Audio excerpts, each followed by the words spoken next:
Andre.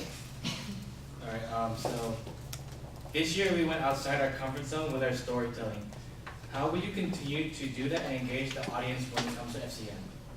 I think when it comes to FCN, there's so many Filipino aspects that we can touch on. Like I think this year we touched on JFAV, and there's so many untold stories that we can implement into next year's FCN that I'm really excited to see how creative I can get and see what new ideas I can touch on, because I know Filipinos aren't just veterans. There's so many other types of Filipinos out there, and I'm willing to explore and discover new things to try out.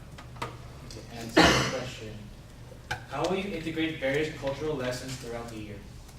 I think the biggest thing, I touched on this in my speech, but really planning out really nice cultural reports. I know this year there won't as many, and not many of them are really interactive as much as I want them to be. For me, I'm someone that's very hands-on, and I'm always thinking of new ideas, such as maybe arts and crafts next year. I know small things like making paroles are things that we should really try out. There's a lot of things that I really want to touch on and really bring into the system, and I really think I could do a good job of that. And I have a couple audience questions. First, please explain which areas of Philippine history you are most passionate about, and how would you reflect that amongst our members?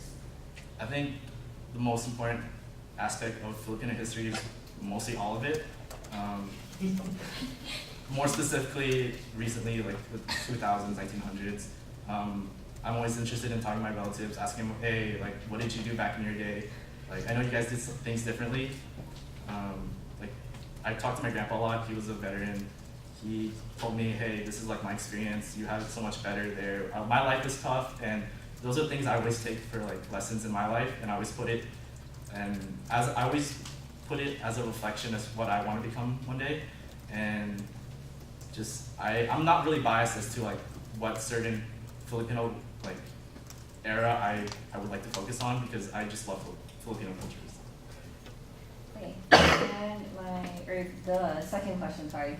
For a second semester, usually as it has been seen, FCN tends to take over report-wise. How will you balance working on FCN but also emphasizing all other aspects of culture that doesn't just pertain to the content of FCN? So to elaborate, can you repeat the question? Yeah. For second semester, usually the focus has been FCN as opposed to cultural reports. So how will you balance working on FCN but also emphasizing all other aspects of culture that doesn't just pertain to the content of FCN? I think for me, I like to be prepared, and maybe first semester plan out cultural reports I want to implement second semester. That way I'm not bogged down by the schedule that FCN has. I know, especially since I was in FCN this year, it was a big commitment, and I knew I didn't have a lot of time, especially with my classes. And I know I really want to be prepared, and I really want to make FCN a priority and not have anything like go against that as an obstacle. And on top of that, I also want to promote the fact that this position is cooperative cultural affairs coordinator, not cooperative Filipino cultural affairs coordinator. And I really like to really reach out to the rest of the cultural orgs on campus and say, hey, this is my FCN. Do you have any cultural events that you want me to promote? Because I really want to reach out and say, like, culture isn't just Philippines. There's so many other cultures we can experience, and I really want to extend that to all of you. So. Thank you.